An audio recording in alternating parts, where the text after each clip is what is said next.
બે બાજુથી માર્ક કરશું। ઠીક છે, આ આપણે માર્કિંગ કરી કાઢી બે। તો હવે આ આપનું આ જે છે એ 13 ઇંચીસ છે। હવે આમાં આપણે હજી ½ ઇંચ રાખશું સિલાઈ માટે।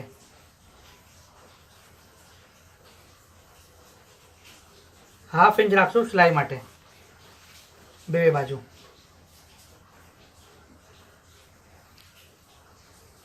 અને હવે આ જે પોઈન્ટ છે આ 13 આપનું થઈ ગયું।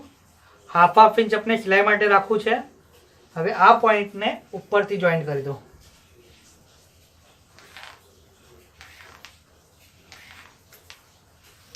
આમ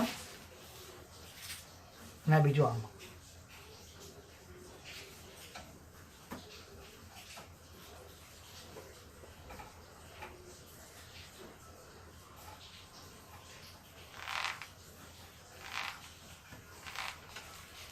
હવે આ જે એક્સ્ટ્રા પાર્ટ છે એ આપણે કટ કરી લઈએ।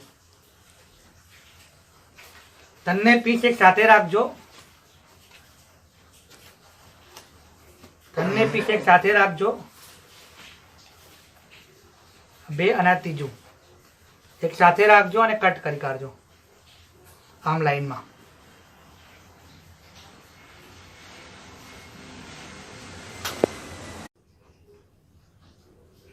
જો આપણે એક પીસ કટ કરી કાઢો છે સ્લાન્ટમાં।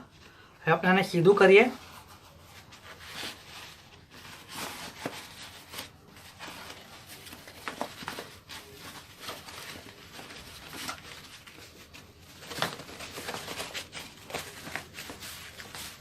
હવે આપણે સીધું કરી કાઢું। હવે એક સિલાઈ यहाँ મારજો અગેન નીચે આના ઉપર, બીજી સિલાઈ આના ઉપર અને પછી આ બે જે એન્ડ છે ઓપન એને અંદર તરફ ફોલ્ડ કરી કાઢજો બે બાજુથી અંદર તરફ।